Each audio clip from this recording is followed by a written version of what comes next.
This episode of Spartan Up is brought to you by Athletic Greens. Ensure your body gets the nutrition it needs. Athletic Greens has a special offer for our listeners.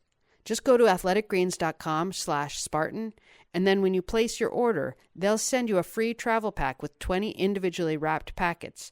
That's a free offer just for our listeners.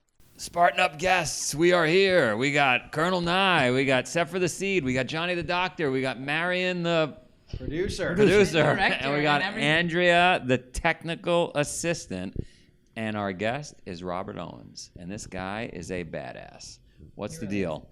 66 years old? Yeah. Right? 66 years old. Knocks out 7 marathons, 7 continents in 7 days, and that's like the tip of the iceberg. Not even the hardest thing he did Not in even that the hardest year. thing. By the way, there are 20-year-olds that couldn't do half of what this guy did. And that don't look half as good as he does. And don't look half as good as he does. And so I guess if you want to be incredible, if you want to look good in Sefra's eyes, you want to learn from this guy. 100%. Let's watch it and check out and listen.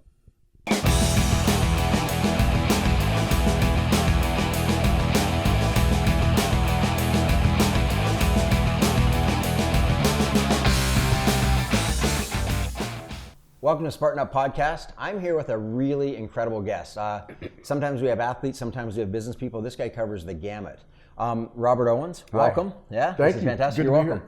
So, you know, when I was reading about you, one thing that really jumped out at me is how many events you are officially the oldest finisher of. So I expected I was going to meet, you know, this decrepit old fella. I am. No, you're get out of bed. You're anything but. But anyway, just that, you know. So I want to ask, you know, how did you become? So I'm just going to list a couple, and I'm sure there's a lot more. But Kokoro, oldest finisher. Do they know what Kokoro Well, we're is? going to tell them. The 7 continents in 7 days. You did that very recently. 7 marathons in 7 days on 7 continents. So let's start by just talking about some of these endeavors and how old are you? I'm 66. Okay, so how did you end up being a 66-year-old guy finishing these events? You can tell me a bit about each event too. You know, it's a crazy thing. I'm a 12-time Ironman finisher. Yep. But I watched age groupers, and as they got to their 50s and their 60s and their 70s, their muscle tensile strength just began to wane. Okay, You could see that they could go all day, but they couldn't pedal as hard, or they couldn't swim and pull as hard. And I said to myself, one of the Ironmans, you know what? We're all going to fade unless we can jam the system, unless we can take on ourselves and see if we can do some things. I went over to CrossFit and said, I need to change who I am at about 63. And I then met Mark Devine and SealFit. And then I heard about all of his stuff. And so I said, you know what, as an ex-Special Ops guy, I'm going to go ahead and challenge myself to see if you can grow older and stronger at the same time versus older and weaker. And then you get to watch senior athletes on YouTube and stuff. So I started that whole regimen. And sure enough, my body began to change. Everything began to change. And I became as strong as I was in my 20s. I want to ask you a question about that. So we've always assumed it's physical. We've always assumed that after about 40, there's this 45-degree angle, right? And from there to 90, if you're lucky, that's how it's going to go. You bet. Would you say it's more social than physical? It's something that we've accepted and been taught, and that's what's causing it? I don't mean obviously. I mean, there's some decline, but is it more of a social thing than a physical thing even? It is a social thing in that the norm is, hey, relax, dude, just to get old. The golden years. The golden years. You don't have to do that anymore. Retire. Yeah. And I knew that there were certain guys that looked really stronger in bike or in swim or in run or in push-ups, but they weren't aerobic guys and anaerobic guys. They just, you know, you can do marathons. Go all day, but whatever. And I just said, Mark, who you'll interview, Mark, he goes, come, hang with us. And so sure enough, I put in 2.5 years of just cardio with strength stuff. So I want to ask a question about that because, you know, a lot of people are going to watch this and say, I'm 60 years old, awesome, so I can be super fit too. And it's true, but it sounds like there's a lot of work too. You know, for me, I started off with 3 dead arm pull-ups. 11 Ironmans, 3 dead arm pull-ups. No strength. I'm a swim, bike, run lean guy. It took me a year to get to 7, and it took me 2 years to get to 12 and 14. And if I just put in the consistent time and did the schedules and stuff, my body wanted to get stronger. Yeah. And it changed. It morphed on me. And everyone would say, wow, that's a trip. That's amazing. Yeah. And I go, it is. Yeah. It's working. Yeah. And all of a sudden your confidence comes up and you go, I can do this. I don't have to age decrepitly. Yeah. I don't have to fade and say I'm just a senior athlete. You can still stay in the game. Yeah. And so with that, I said, I'm going to try to put together 5 events that will completely challenge me and will just be, who did that? A 66-year-old? So the 5 events. The 5 events. So we did a Greece thing, 300 of Sparta. We went across Greece, 238 miles in 8 days. Yeah. Second of all was a marathon run, swim, run from one beach, San Clemente pier to the Newport Beach pier. It was a 9-hour run, swim in the ocean. Yeah, and running on the beach is not easy. Third was Kokoro. Yep. Kokoro was last October. One of the hardest physical challenges I've ever heard of. By far. Yeah. It crushed me. Yeah. If I had known, I wouldn't have done it. Yeah. Isn't that great though? When you don't know, you go in and you find out what you're capable of. You do 50 hours. Yeah. At 66 with a bunch of 18, 20, 40-year-olds. Yeah. You're the oldest guy in the group by 25 years. Yeah. They're going, hang in there, Mr. Owens. Yeah, It's not Robert, it's Mr. Owens, you okay? Sir. And you just go, oh, I'm dying, you know? Then I went ahead 3 weeks later and did Ironman Mexico. Awesome. And didn't even train for it. Yeah. I was in such good shape from Kokoro. But that's a really interesting point. And so many people say, I'll train for this thing. And then in between they don't. And I'll train for that thing. And when you're 20, you can get away with that. And as you get older, that gap gets bigger. The events are a little further apart. You're falling apart a little bit more in between. You just can't catch back up. So what's your philosophy on that as far as now that you're in shape? Are you going to let yourself go in between? I know the answer, but I want to hear your reason for that. Yeah, no. Once you get in that place in the zone where your body's functioning and all the parts are moving, you want to get in everything you can because it falls off so quickly when you release and go back. So, I wanted to stay in the game. I knew that, Ironman was a piece of cake after what I'd been through. Yeah. And it was. And it's incredible how the things that other people think are almost impossible, like an Ironman, you get to a level where you start to take it not take it for granted, but it becomes your baseline. So I want to ask you a question about that. And then 777. Yeah. So 777, that's a pretty recent one. That was in February, I believe. Yeah, 2 months ago. So what an endeavor. So tell me the continent you started on. You do the Antarctic. Wow. You fly from Cape Town on a 757, land on the ice. Yeah. You get off, they set up the course. The course is running around the airstrip. Yeah. A bunch of Russians, little Quonset huts. Yeah. It's bizarre. And then I went to REI and bought clamps for the bottom of my shoes. Yeah. And you get out there and all of a sudden they say, ready, set, go, and you start running. Yeah. And you run, and it was a wild experience because in the very beginning it was like 10 above. And it was, wow, that's really neat because it was 30 below last year. And so I brought like 3 jackets and 4 pairs of gloves, and what do I wear? How, like those Pittsburgh Steelers in a playoff game. Yeah. What do you wear? Those guys have nothing on their sleeves. Yeah. So should I do that? Anyway, I got dressed for a warmer 10 above or so. Yeah. And then about 2 hours into it, the weather changed. Yeah. And all of a sudden, it's really dropping quick, and the wind came up, and you're too cold to want to stop and go change your clothes and get your other clothes because it's way off the course. So you just power, and pretty soon it's blowing. You can't see the guy's feet in front of you. It's just like Gobi Desert, wind, snow blowing, and you're frozen. You have your hands buckled up under your jacket and stuff. You have your things pulled down. Anyway, you finish this thing, and you shake your head and go, that was nuts. So for most people, that's their once-in-a-lifetime experience. That was nuts. I'm going home. I'm not doing another thing for 6 months. I'm going to recover from this one. I'm going to warm up. Next day. So we can't go through obviously every detail about each marathon, but you finish the Antarctic marathon and you fly to Cape Town. You go back, yeah, and then you run the Cape Town Marathon. Yeah. And what they do is you have to get 7 done within 7 24-hour periods. Yeah. So they book them closer in the front. So you do the one. Start to give you, yeah. You do Antarctic, you fly 5 hours back, and within 7 hours you're running your next one. Yeah. So you have to run 2 marathons within the first day. Yeah. And it was fun. It was like, can I do this? But the challenge was we went from like that super cold weather to all of a sudden it's 90 degrees in Cape Town. And we're just profusely sweating because the race starts at 12 in the afternoon because that's when the plane lands. You do it by when the plane lands, you run. You had to run 4 marathons at night. Yep. Because that's when the plane landed. Sure. Just get off, run, get back on the plane. So I want to jump forward. So, each continent, we're going to just jump forward to the last one. So Miami. Tell me something super memorable at Miami. So Miami's the last marathon. You've done it, right? You're coming to the finish. All the families fly in, to watch you, greet you and stuff. But as I mentioned earlier, the hero was a guy named Brent, and he had Parkinson's.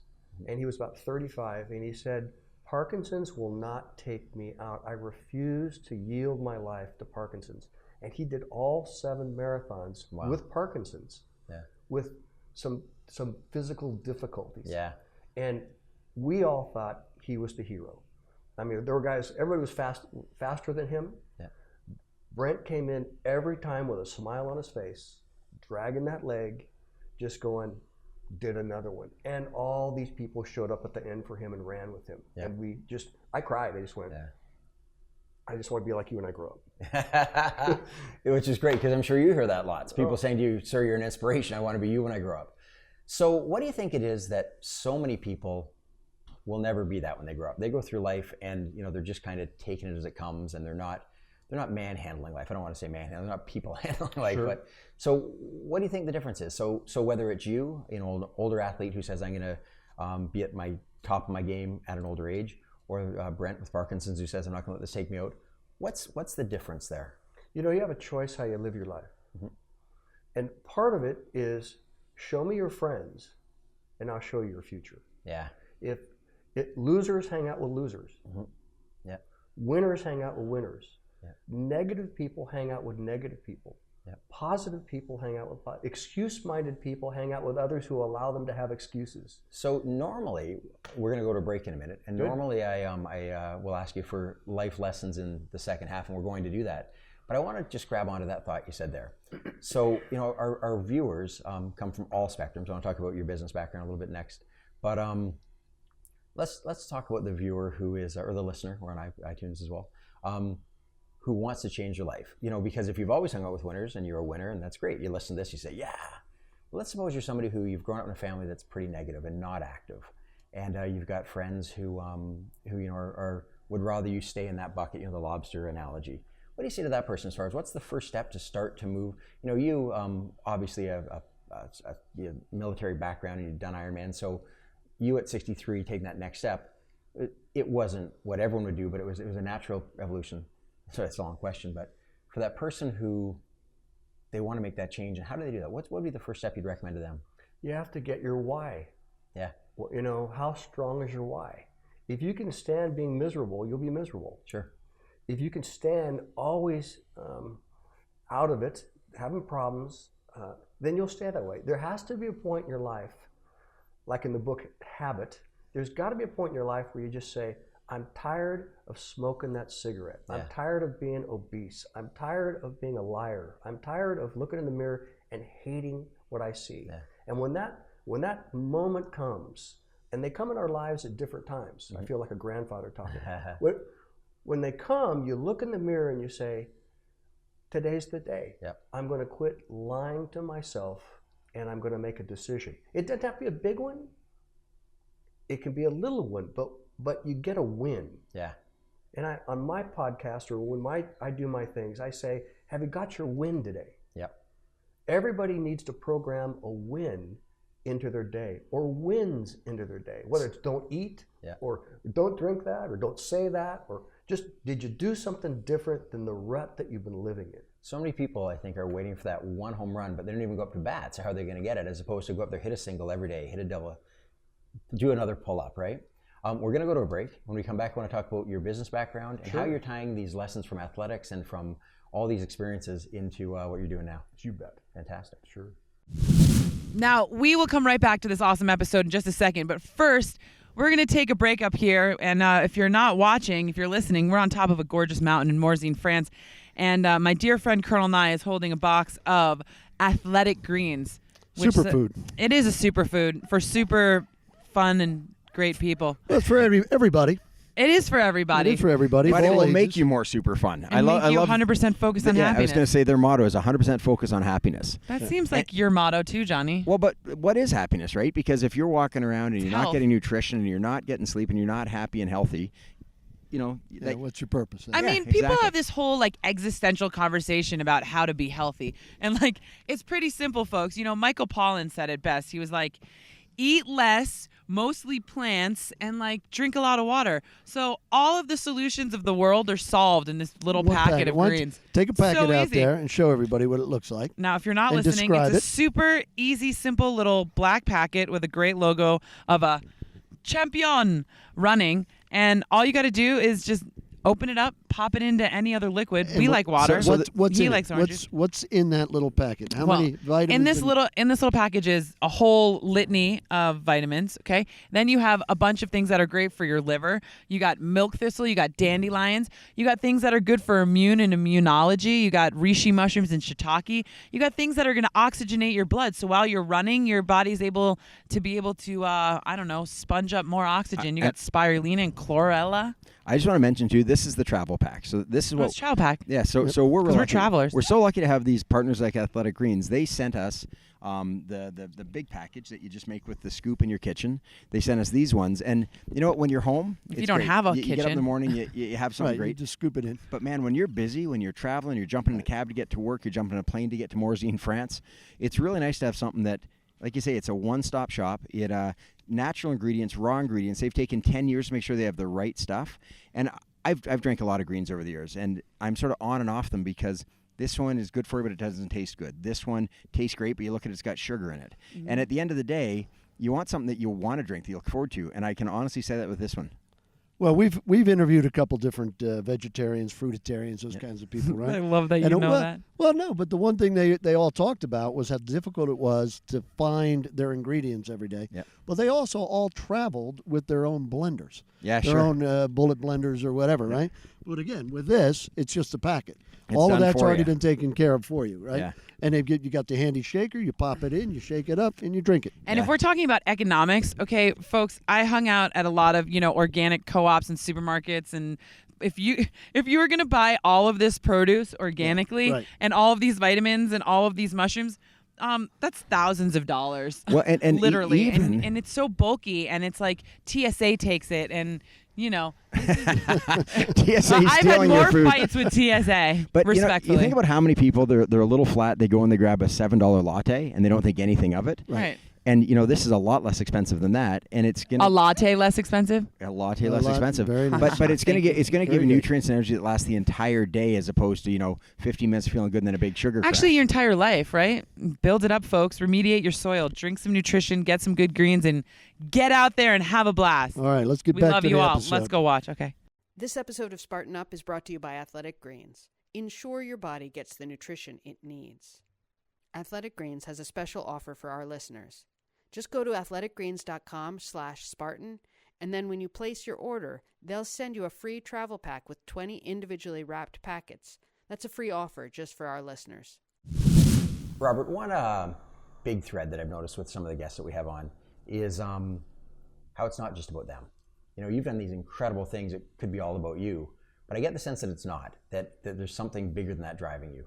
So what would you say is the thing that keeps you moving forward and keeps you taking on new challenges? I do a lot of speaking, and I like to help people. Mm-hmm. People have helped me. I wouldn't be where I am today if I hadn't had encouragers in my life. Yep. In my 20s, 30s, 40s, 50s, there have been people that have said, "Go for it, Robert. You can do this." I couldn't have done it by myself. Sure.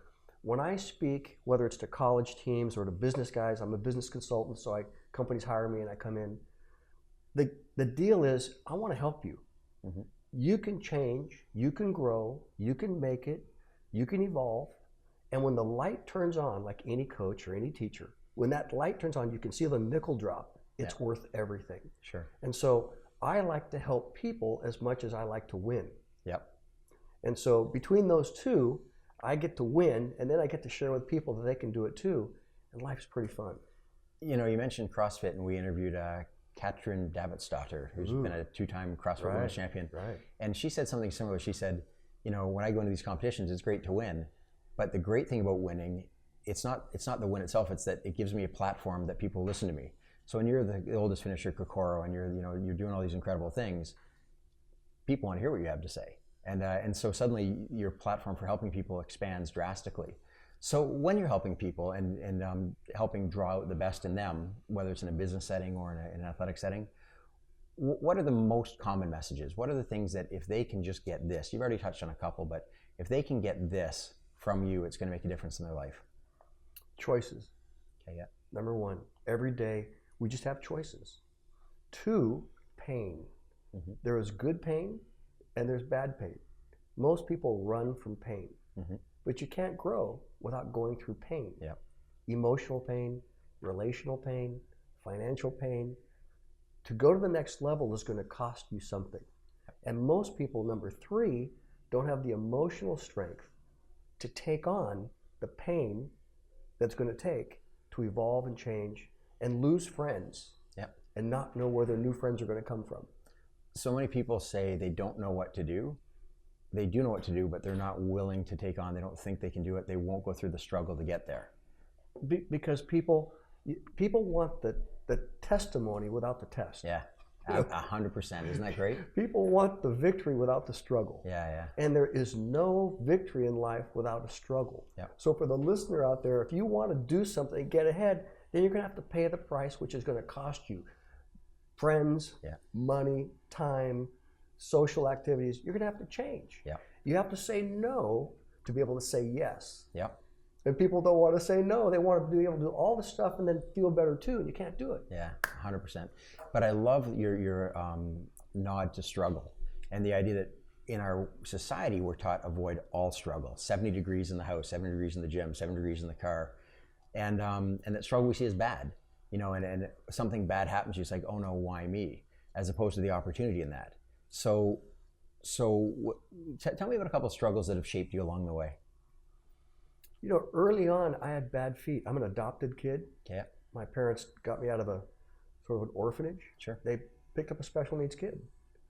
I had these big corrective shoes on from 1st till 6th grade and couldn't play any kickball. Mm-hmm. When I finally did get normal Converse high tops, yeah, I wasn't picked. Okay, yeah. It shaped me with rejection. Yep. And poor self-worth and issues. Gosh, I went through a divorce. Mm-hmm. The divorce wrecked me. Mm-hmm. I lost everything in the recession. I built a house for $2.5 million and it went on the market for $700,000. Oh, yeah. Took all the life savings. Yeah. There are just times when in your life you hit the wall. Life plays itself out, and you have a choice to suck your thumb. Yeah. And to, say, I just got dealt a bad deck, or if you're around the right people, hey, suck it up, dude. Yeah. Your best is ahead. Come on, let's go. Get over it. I'll never forget. I had lost my house and gone through a divorce, and my father, who was at that time about 95, he said, "It's all right." I said, "What do you mean it's all right?" He goes, "At least you're not selling apples on the street." Yeah. Referring to the Great Depression and his family selling apples on the street with nothing. Yeah. He said, "You're a boomer. You've been living high for a long time. Get over it." Yeah. And I said, "Wow, I really appreciate the encouragement, Dad." But it was. It's but incredible. It was. Yeah, it was hey, dude, get up and get going again. So you get up and you get going again. You know what I love most about that, and that you sharing so openly about that is, I'm sure a lot of people go, well, yeah, if I was Robert, I'd be doing it too. He's fit, he's buff, he's confident, he's got all these things. But that's not because life's been handed to you easy. It's because you've been willing to grind it out and start again and go through it and do the work, right? One time, this is a bizarre deal, but I've gone from being big man on campus, having all this stuff, notoriety, to being completely broke. Yeah. And I'm at LAX, and I don't have enough money to get home. Yeah. And my credit card is maxed. Yeah. And I found myself at the Marriott Hotel, and I had no way home. It's about midnight. So I rolled my roller into the men's bathroom on the first floor of the hotel, and I crawled around the throne, put my roller up on the toilet, and slept around the handicap one, because you couldn't see anybody in the handicap one. Yeah. And I spent the night hugging this throne saying, "This is bizarre." Yeah. And then I hitchhiked home the next morning. I thought, if I can make it from hiding out in a toilet, sleeping all night, after living in a 5-bedroom, big house, 30 nations, traveling, speaking, and being down here, this will be interesting. Yeah. And so you start rebuilding. People think, some people just have this golden life and things are easy. The people that accomplish a lot have substance because they've gone through a lot of things. And most folks don't want to go through things. I don't want to go through them either. Yeah. But they either make you or break you, and you have a choice, we have a choice, they have a choice every day on saying, I can, I will, or, this thing sucks. I have guys in wheelchairs, and I say to them, I'm sorry about your wheelchair injury, but what are we doing today to get a win? Yeah.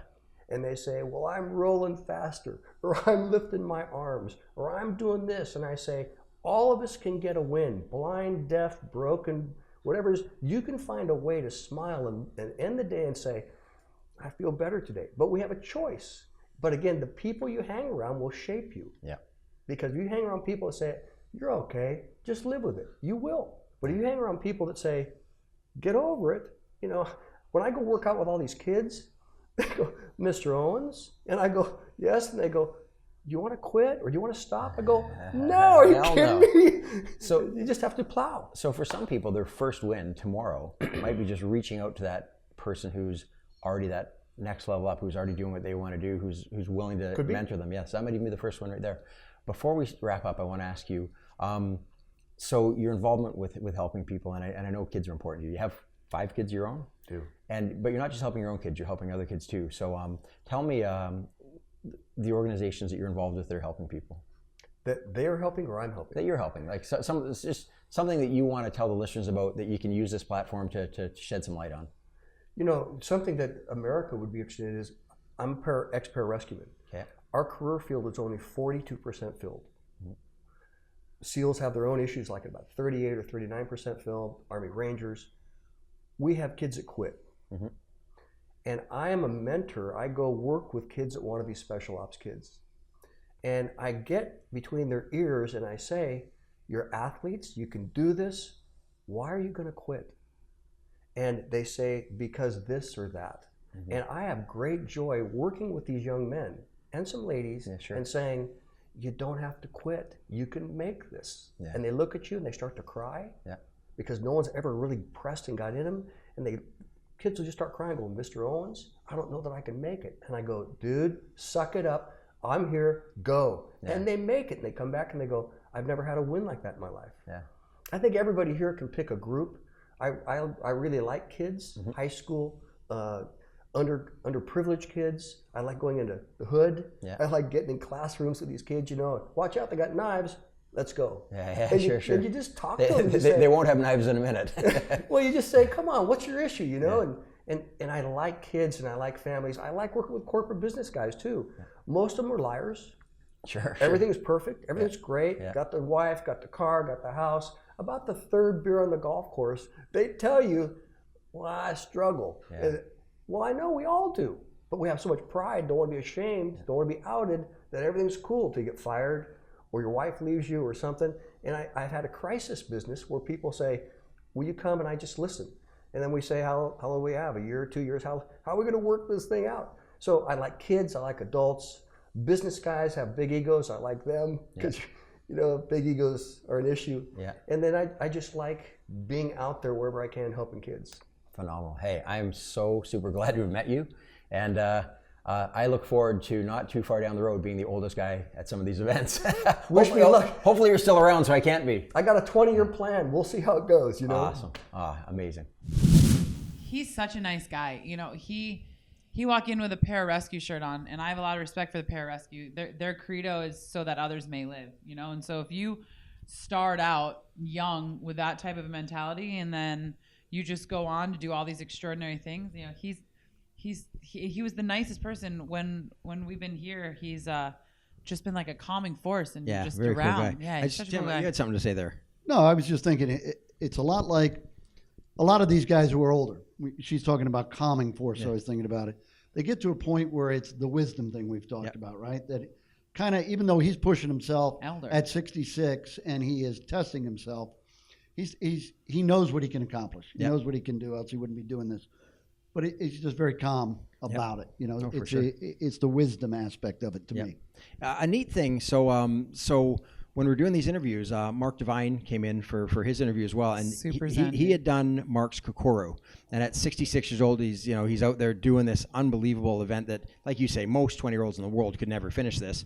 He finished it. It's really cool to see the mutual respect with him and Mark, and obviously he's made an impression on people. One thing that he made a really big impression on me is that he talked about how he had been an athlete, he had done some things, and then he hadn't for a while. And he'd sort of not let himself go, but he'd sort of step back from that whole world. And then he decided, I want to go back and show people what's possible, what I'm capable of. But he said it was very, very different in his 60s. He couldn't just do the things he did in his 30s. He had to change his approach completely. And I love that thought. And when you interviewed Gabby Reese, and it was what do you have to do in your 40s that you didn't do in your 30s and 20s? And I think that that's a really key thing to look at, because if you're the athlete who at 55 says, I'm going to be a badass again, or maybe even for the first time, you got to understand that there are different ways to approach it than you might have before. Robert said he eats a lot less than he ever used to eat. He sleeps a little bit less than he used to sleep. And he said, his general metabolism has slowed down. Now, that doesn't mean his performance has slowed down. He said he's still getting faster and stronger, but a completely different approach. I love that. Harder. It's harder when you get older. No doubt about it. None of us get out alive. We're all going to tap out at some point, right? But most people too old, Joe. But when you're dead. Most people, when they get older, though, when they say it's harder when you get older, they take that as an excuse not to do it, right? Right. As opposed to it's harder when you get older. What am I going to do differently? Well, and as Joe talks about it all the time in his briefings, it's the expectation up here, and you start and you're very excited about it, and then it tails off, right? So if you're an older guy and you come back, or older woman, and you come back and say, I'm going to start again. So you fill with that enthusiasm. Where it gets hard is that second, third day, second month, third week, whatever. Yeah. It's trying to do it again and again. Doing it once is one thing. Doing it repetitively at an older age is very difficult, no matter what it is you're talking about. When he said, I loved when he said his first day out, he did 3 dead hang pull-ups. He said, and after a year, I could do 7. I thought, man, if it's taking you 4, and not that it's a bad thing, but how do you keep going? You've added 4 pull-ups in a year. That's awesome. That shows dedication and willingness and understanding that it's a long game. It's a long game. Well, just think about it, from 7 pull-ups to 7 marathons. Yeah. There's a gap there seems. There's his book right there. Yeah, well, that's another title. Write that one down. I got it. But I wonder, I'd be curious to know what it was when he woke up that 65th year and he said, I'm just going to conquer the bleep out of this year. Right? Motivation, I think, comes from, at least from me, and I think from a lot of the people we've heard, comes from either internal, you want to prove something to yourself, or external, you want to prove it to somebody else. So I don't know if you have an insight on that, whether he was internal or external. As opposed to coaching insight, I'm going to share with you guys a personal story, a little self-deprecating here. When we were doing these interviews, we thought we were going to maybe go to Laird Hamilton's house for a pool workout with him and Gabby Reese. During filming, he was doing search and rescue or rescue. Yeah, so Laird didn't come in, so we didn't go to the house. True story. I'm thinking, cool, Laird Hamilton, one of my all-time heroes. We get to go into a pool workout with him. And that morning I got out of the shower and I said, yeah, I'm not taking my shirt off in front of Laird and Joe. I'm not doing it. So there's a bit of ego kicks in, right? And you think all you have to do is get over the ego. Yeah. No, I'm not getting over the ego. But I'm not doing it. But what a thing to in life, miss an opportunity like that because you don't feel like you're in good shape. So what we tend to do is we say, I'm going to train for that event. Sure. And I'm going to get in shape for my wedding. I'm going to shape. And in between, we slack. It gets harder and harder and harder to bounce back. Why not just stay in shape, period? So when somebody says, hey, you want to knock out 7 marathons in 7 days and 7 continents? You can go, yeah. Or somebody says, you want to do a death race? Yeah. Somebody says, you want to take your shirt off in front of Laird Hamilton? No. It was only on iTunes I do it, but not on YouTube. No, so from a motivation standpoint, I'm turning 50 this year, and I keep saying I'm going to be in the best shape of my life, I'm going to be in the best shape of my life, and then I'm not. You're a young bucks. That right there, I'm going to put it on camera. That was my wake-up call. Next year, I'm coming over to Laird Hamilton's house and doing a pool workout no matter what. With a 6-pack. Yeah, to be fair, so Johnny, when we did our podcast in Iceland, in the middle of the night, he was asked to do the 60-hour Gogi. Yeah, that's true. And so he just put on his boots and hiked through the tundra, no problem, until he was hallucinating. Those are some funny podcasts if you want to see those ones. But you guys do have wasn't that drunk. ability. Yeah, sure. From the endurance. But that's from being part of this world. Like when I was 38, I couldn't do stuff like that. Then I started hanging out with Joe and started doing all this stuff. And it's important. It's important to be always able to just go, right? Yeah, and I think so there are people like what you've just said who kind of come to this later, it seems like. And then there's the other model, which is him, to be the pararescue guy early on in life. You're jumping out of helicopters. He was in Alaska. You're jumping into cold water. Yeah. I love cold water. But I'm saying it's within his DNA. He has done it, and he did it for years. Yep. So there's always that little fire in the belly kind of thing still, right? Yeah. Can I still do it? Can I do it one more time? And whatever. And it takes over, and it motivates you to get up and start moving again. For sure. And as Wim Hof says, he says it's not about ego, it's about we go. And with that, we go to Spartan.com/podcast. You could also check us out on YouTube and all kinds of places out there. Are you going to say Toodles? Are you going to say it? Check us out on iTunes. Toodles. This episode of Spartan Up is brought to you by Athletic Greens. Ensure your body gets the nutrition it needs. Athletic Greens has a special offer for our listeners. Just go to athleticgreens.com/Spartan, and then when you place your order, they'll send you a free travel pack with 20 individually wrapped packets. That's a free offer just for our listeners. Thanks for listening to another epic story of success. If you like our show, be sure to tell your friends about it. We want to hear from you. Just leave us a comment below if you're watching on YouTube, or if you're listening, go to Twitter and find us at Spartan Up Pod or Instagram at Spartan Up Podcast, and let us know what you think. Then go subscribe on iTunes, YouTube, Stitcher, Spotify, wherever you listen to our show. Spartan Up is brought to you by Spartan Race. To find a race near you, visit Spartan.com.